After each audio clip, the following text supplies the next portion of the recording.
Assalamualaikum warahmatullahi wabarakatuh. Bismillahirrahmanirrahim. Alhamdulillahirabbil alamin. Wassalatu wassalamu ala sayyidina wa maulana Muhammadin sallallahu alaihi wasallam wa ala alihi wa ashabihi ajmain. La haula wala quwwata illa billahil aliyil azim. Allahumma alhimna ilman nafqahu bi awamiruka wa nawahika warzuqna faman na'lamu kaifa nunajik ya arhamar rahimin. Allahumma nakrimna binuril fahmi wa nakhrijna min dhulumatil wahmi waftah lana abwaaba rahmatika fa ya arhamar rahimin. Wa bisanadil muttasil li fadzal kitab sayyidil ilmul fatihah. A'udzu billahi minasyaitonir rajim. Bismillahirrahmanirrahim. Alhamdulillahirabbil alamin. Arrahmanir rahim. Maliki yaumiddin. Iyyaka na'budu wa iyyaka nasta'in. Ihdinas siratal mustaqim. Suratul ladzina an'amta 'alaihim ghairil maghdubi 'alaihim waladdallin. Amin. Para jamaah yang dimuliakan oleh Allah, pertama kita sampaikan alhamdulillah bahwa kita masih ketemu dengan bulan yang mulia, bulan Dzulhijjah. Mudah-mudahan apa yang kita laksanakan, kita lakukan pada bulan ini akan dilipat gandakan pahalanya oleh Allah Subhanahu wa taala. Sebelum kita mulai, seperti biasa kita ingatkan, marilah kita niati duduk kita di masjid yang mulia ini dengan niat i'tikaf. Semoga intizar menunggu kita sampai sholat isya ini akan dilipat gandakan pahalanya. Bismillahirrahmanirrahim. Nawaitul i'tikaf fi hadzal masjid sunnatan lillahi ta'ala. Baik, mari kita sama-sama baca surat Al-Baqarah ayat 183. A'udzu billahi minasyaitonir rajim. Bismillahirrahmanirrahim. Ya ayyuhalladzina amanu kutiba alaikumus shiyamu kama kutiba alal ladzina min qablikum la'allakum tattaquna ayyaman ma'dudat. Faman kana minkum maridan aw ala safarin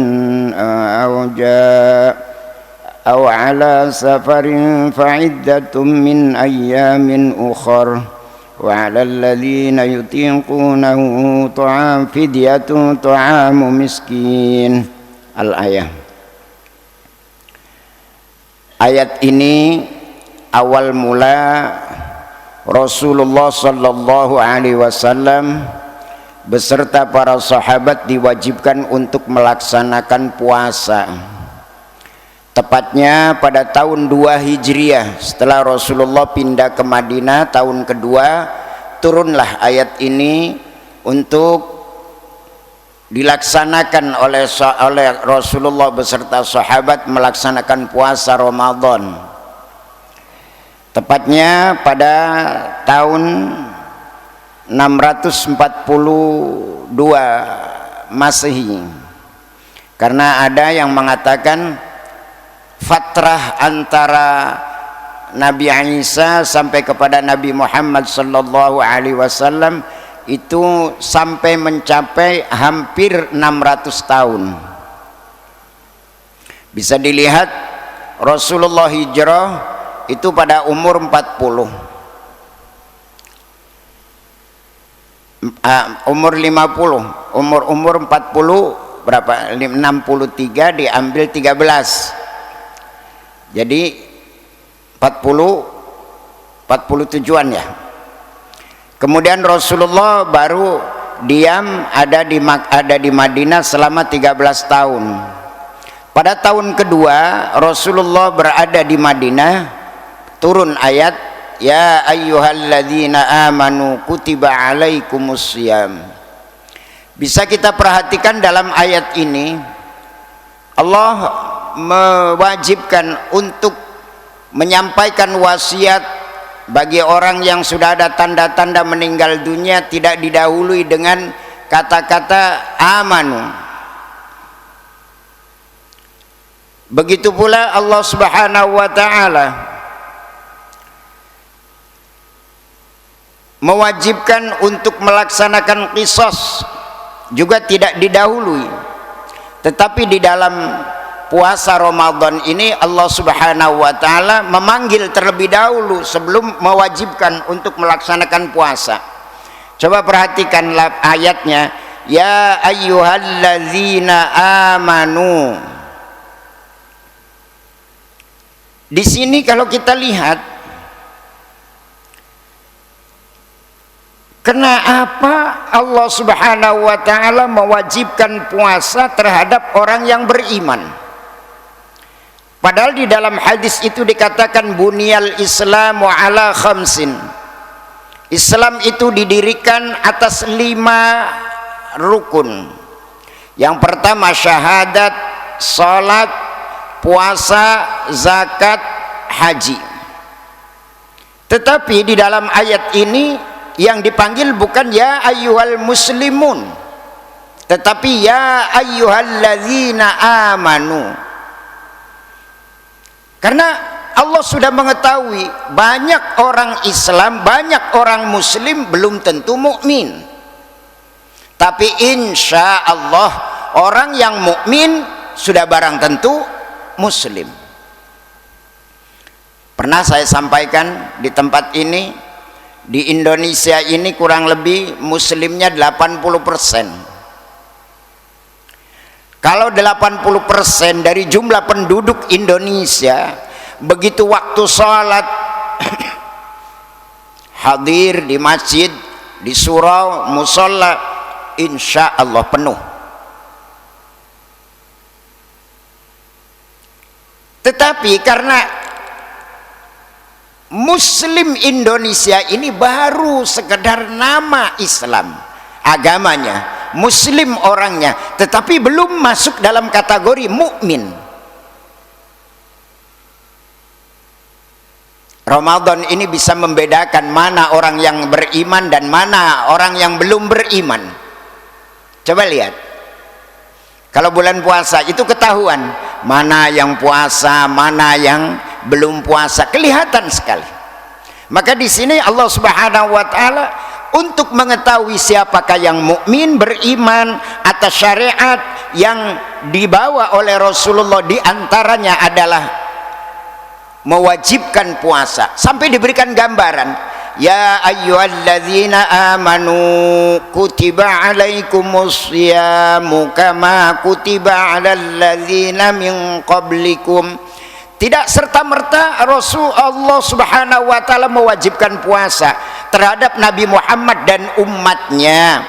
Rasulullah, Allah memberikan gambaran puasa ini pernah diwajibkan kepada umat-umat sebelum umatnya Nabi Muhammad. Waqad kana fi ibtida'il Islam yasumu min kulli syahrin thalathata ayyam. Sebelum Islam, puasa ini dilaksanakan setiap awal bulan 3 hari. Berarti kalau setiap bulan, setiap awal bulan 3 hari dikalikan 12, berarti lebih daripada 30 hari, 36 hari berarti dilaksanakan seperti itu. Bahkan ada satu keterangan, lam yazal hadza masyru'an min zamani nuhin ila an nasakhallahu dzalika bi siyami syahri ramadan. Puasa dulu dilaksanakan setiap bulan 3 hari itu semenjak zamannya Nabi Nuh setelah turun dari perahu. Melaksanakan puasa setiap awal bulan 3 hari, 3 hari, 3 hari. Sampai kapan? Sampai Allah Subhanahu wa taala menurunkan ayat mewajibkan puasa bulan suci Ramadan, yakni ayatnya ya ayyuhalladzina amanu kutiba alaikumussyam. Puasa ini istilah Jawa banyak sekali. Megeng apa maning? Ada lagi saum, imsak bahasa Arab. Ya, saum bahasa Arab. Nah, di sini yang dikatakan puasa itu adalah al-imsak an kulli muftirin min tulu'il fajri ila ghurubis syams. Yang namanya puasa itu dimulai dari keluarnya fajar sampai terbenamnya matahari. Di Indonesia ini umat Islamnya sangat berhati-hati di dalam melaksanakan puasa. Mohon maaf, bukan saya menggambarkan di luar Indonesia. Saya sering melihat kalau di luar negeri, contoh di Saudi, begitu ada suara adzan masih banyak yang minum di masjid itu, padahal sudah adzan. Alasannya apa? Pak, itu udah adzan, kan belum selesai.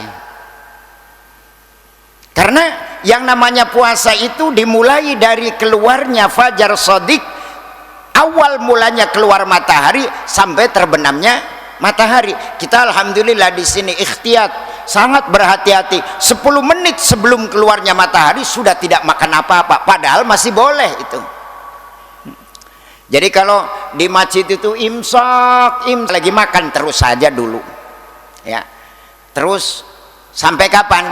Sebentar lagi, kurang lebih 5 menit lagi baru kita berkumur, kemudian sikat gigi, siap melaksanakan puasa. Karena yang namanya puasa itu diawali dari keluarnya fajar shadiq sampai terbenamnya matahari.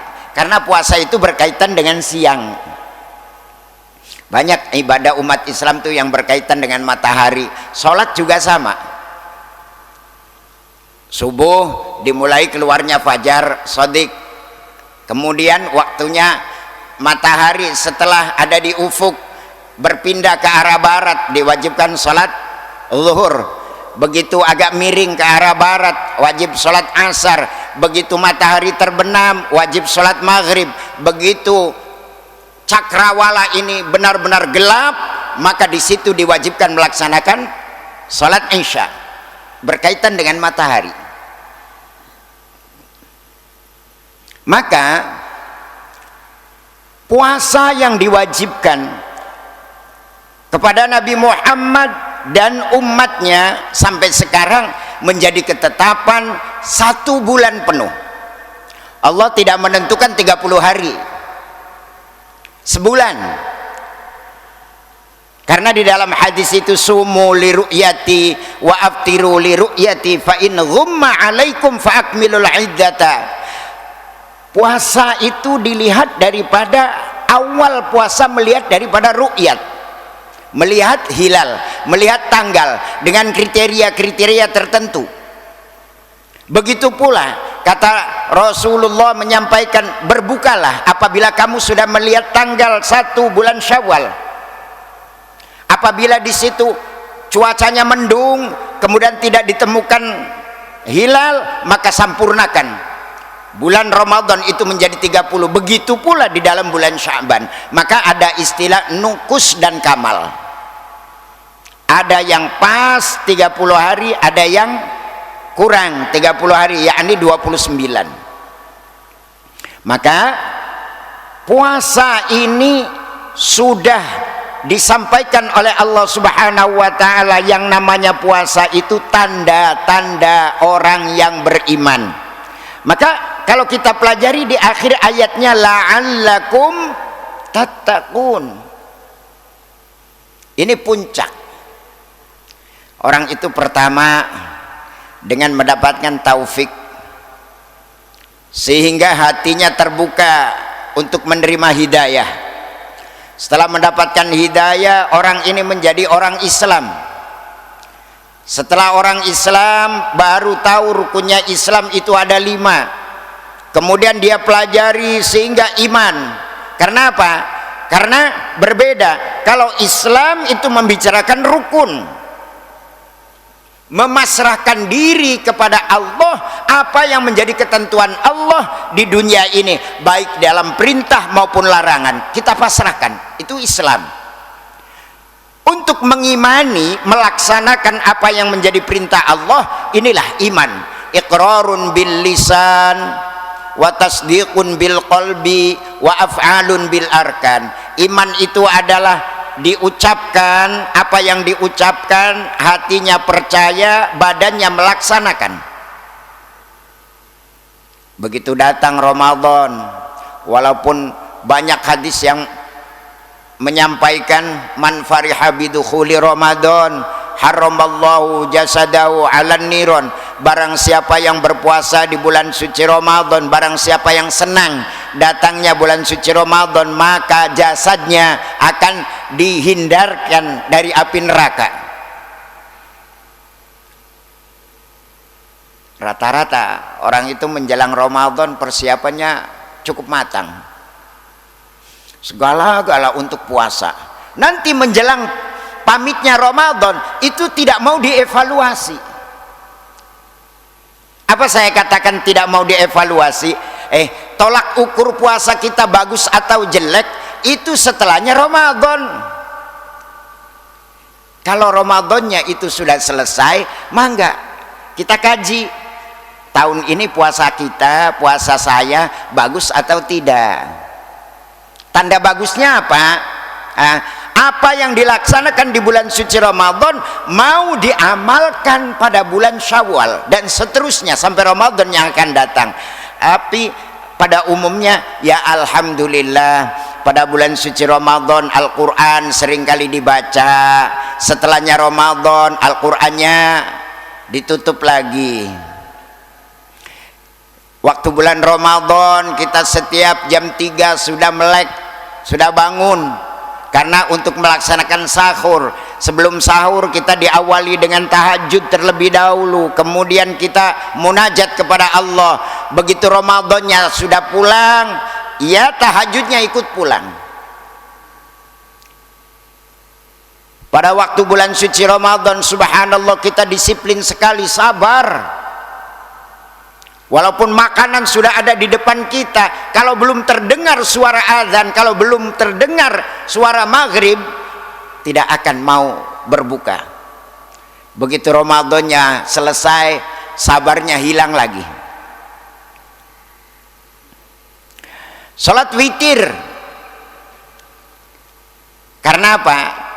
Salat tarawih itu disunahkan khusus untuk Ramadan. Witir ini adalah salah satu salat sunnah yang tidak pernah ditinggalkan oleh Rasulullah sallallahu alaihi wasallam. Kita Ramadan alhamdulillah tidak pernah meninggalkan witir. Bahkan ada di bulan suci Ramadan itu kalau sudah nisful akhir, asyrul awakhir itu sampai 21 rakaat. Bahkan ada yang 23 rakaat. Kalau di Saudi Arabia itu 21 rakaat. Tetapi begitu Ramadannya habis, witirnya juga tidak ada lagi. Nah, ini tolak ukur kita. Ramadan kemarin itu bagus atau kurang bagus, itu bulan Syawal. Bulan Syawal. Sampai sekarang Al-Quran dipajang segini banyaknya, ya nggak ada yang turun. Diem saja. Bulan suci Ramadan alhamdulillah siang malam Al-Quran turun. Tapi begitu Ramadan pulang semuanya. Baca Al-Qurannya ikut pulang, tarawihnya pulang, witirnya pulang, sabarnya pulang, apalagi tahajudnya pulang. Jadi antara Ramadan tahun kemarin dengan tahun sekarang tidak ada peningkatan. Sedangkan dalam hadis itu dikatakan khairun nas man tala umru wa hasuna amaluh. Sebaik-baik manusia adalah manusia yang diberi umur panjang dan makin bagus perilakunya. Artinya Ramadan kemarin saya belum witir, alhamdulillah Ramadan tahun ini Ramadannya selesai baru kita melaksanakan witir. Kata Imam Syafi'i, walau rakaatan, walaupun witir itu karena saking baru belajar 1 rakaat saja.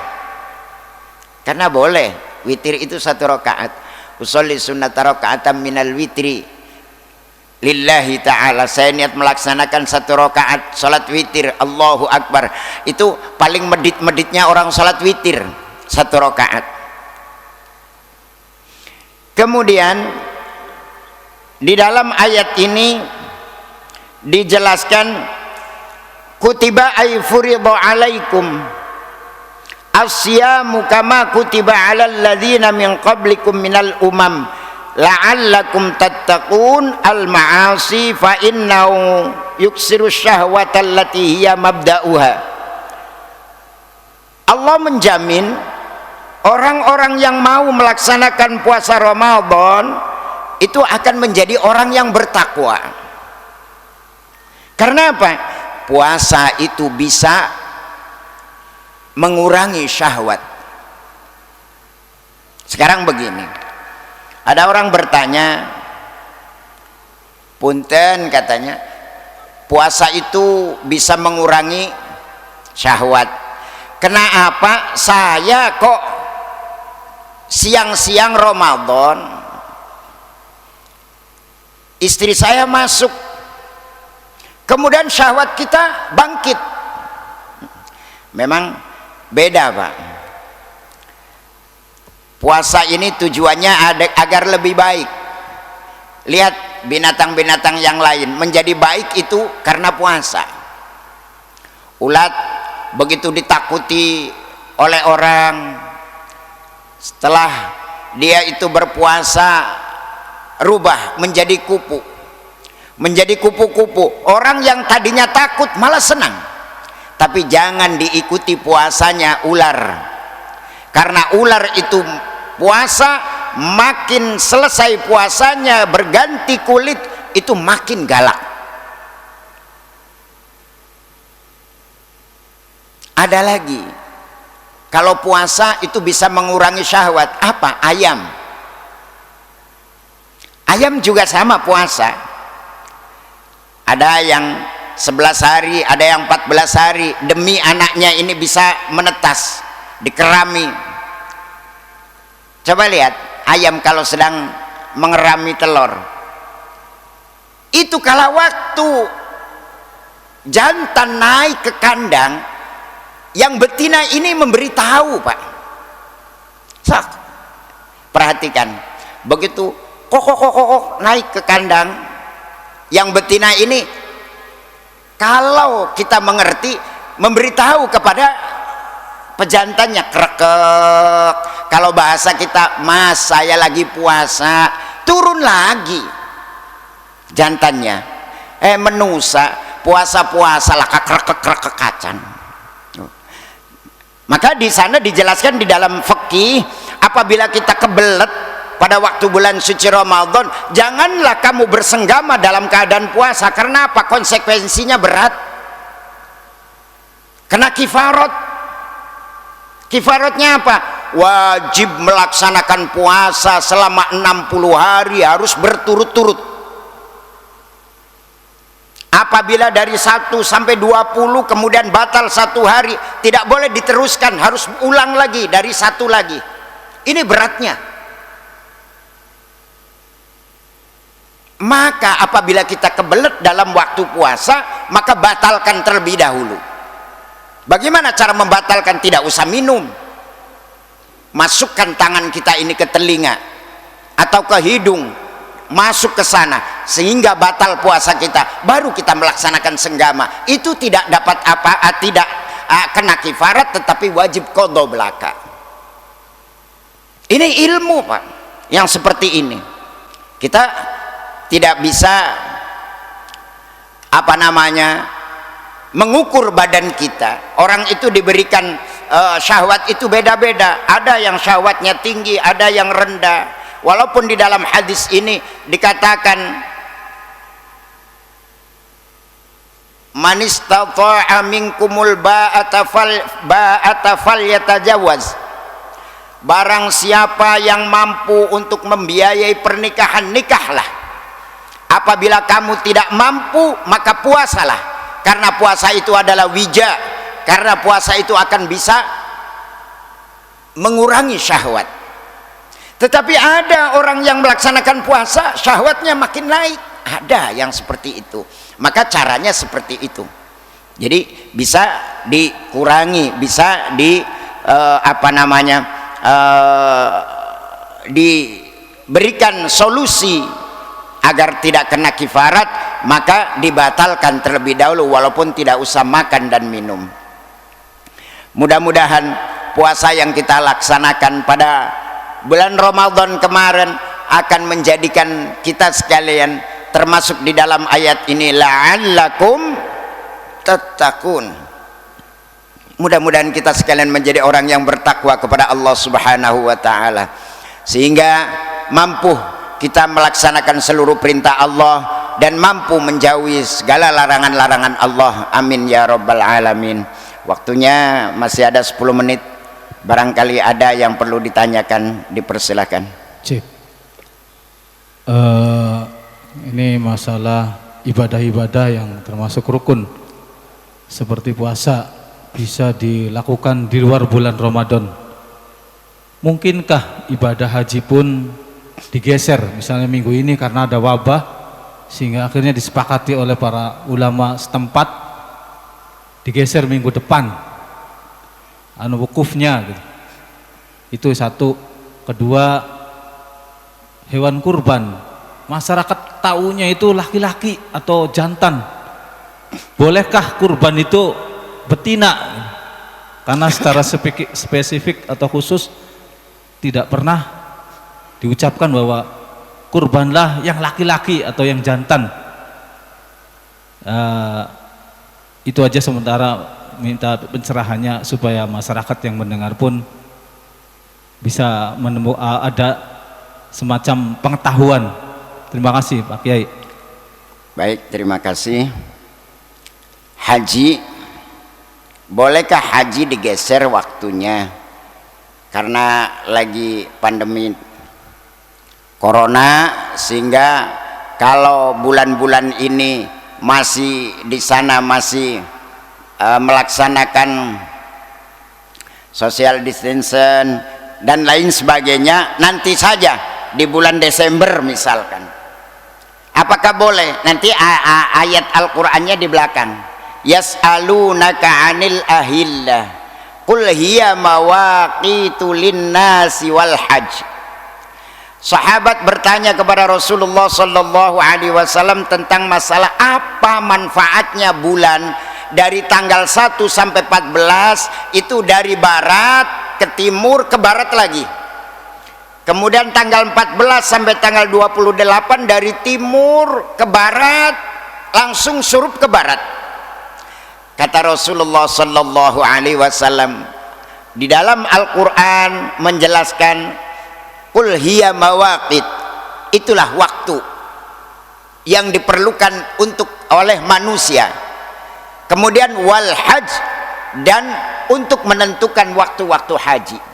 Karena mikot haji itu sudah ditentukan, ada 7 bulan yang dikhususkan kepada Nabi Muhammad sallallahu alaihi wasallam, 3 bulan khusus untuk menghadap ke Ka'batullah, 4 bulan yang dimuliakan di dalam Al-Quran. Maka yang 3 bulan ini dikatakan mikot zamani, mikot yang berkaitan dengan masa, dari tanggal 1 Syawal sampai 10 Dzulhijjah, 70 hari, inilah waktunya untuk melaksanakan ibadah haji. Jadi karena waktunya sudah ditentukan di dalam Al-Quran sesuai dengan syariat yang disampaikan oleh Rasulullah Sallallahu Alaihi Wasallam, maka haji tidak boleh dirubah waktunya tanpa dengan alasan apakah itu sedang ada wabah atau tidak. Tetap dari mulai 1 Syawal sampai tanggal 10 Dzulhijjah. Kalau ada orang merubah, ya udah, kalau begitu nggak usah haji ke Mekah lagi karena Mekahnya ditutup dan dikhususkan untuk hajinya orang Arab. Kita bikin Ka'bah aja sendiri di sini. Nah, itu tetap tidak sah. Karena haji itu harus di Baitullah. Walillahi 'alan nasi hajjul baiti man istata'a ilaihi sabila. Kemudian udhiyah, korban. Kenapa ulama-ulama ini banyak sekali yang tidak menjelaskan tentang bagaimana kalau kita kurban dengan binatang betina. Karena yang utama adalah harus jantan. Ini yang utama. Ini pedomannya. Wa idza hakamtum fasyaddidu. Andai kata engkau memberikan hukum, berilah yang berat dulu. Nanti juga akan tanya yang mudahnya. Boleh enggak kalau perempuan, kalau betina? Boleh. Cuma tidak utama. Cuma kurang utama. Yang utama adalah harus jantan. Bahkan ada beberapa sumber dari beberapa ulama, bagaimanakah orang yang melaksanakan udhiyah ini, andai kata tidak mampu untuk memotong kambing, paling tidak saya punyanya adalah angsa atau entok, boleh tidak? Ada yang memperbolehkan, ada yang memperbolehkan, tetapi itu adalah kaul yang kil, yang sedikit, pendapat-pendapat yang seperti itu. Artinya di sini karena kurban itu disunahkan kepada individu seorang muslim, tidak seperti akikah. Kalau akikah disunahkan kepada orang tuanya, karena banyak sekali pendapat di tengah-tengah masyarakat. Ada yang mengatakan, saya mah akan akikah dulu, karena ada satu hadis, walaupun hadis dhaif, yang dikatakan tidak akan sampai doanya anak yang belum diakikahi kepada arwahnya orang tua yang sudah meninggal dunia. Ada keterangan yang seperti itu. Padahal akikah itu sunnahnya bagi orang tua untuk mengakikahi anaknya apabila masuk umur 7 hari. Sampai kapan mampunya? Apabila orang tuanya tidak mengakikahi, maka gugur kesunahan. Adanya apa? Di udhiyah, di korban. Korban itu disunahkan kepada seluruh muslim yang mampu melaksanakan sunnah Rasul pada Idul Adha dan 3 hari di hari Tasyrik. Jadi boleh-boleh saja. Saya mah punyanya betina, monggo, nggak apa-apa. Dengan syarat-syarat tertentu, tidak pincang, tidak pece, tidak akan merusak harga daripada kambing betina itu sendiri. Itu diperbolehkan yang seperti itu. Boleh-boleh saja. Misalkan mencari ke sana kemari, yang jantan ini habis semua, tinggal betina, monggo yang betina saja. Sama mendapatkan sunnah Rasulullah. Cuma di dalam afdholiyahnya kurang, di dalam keutamaannya kurang. Yang utama adalah yang jantan. Barangkali itu jawabannya. Mudah-mudahan bisa diterima. Baik, kalau sudah tidak ada, waktunya sudah jam 7. Mudah-mudahan apa yang saya sampaikan ada manfaatnya. Kurang dan lebihnya mohon maaf. Wa ufawwidhu amri ilallah. Wallahul muwaffiq ila aqwamit thoriq. Wassalamualaikum warahmatullahi wabarakatuh.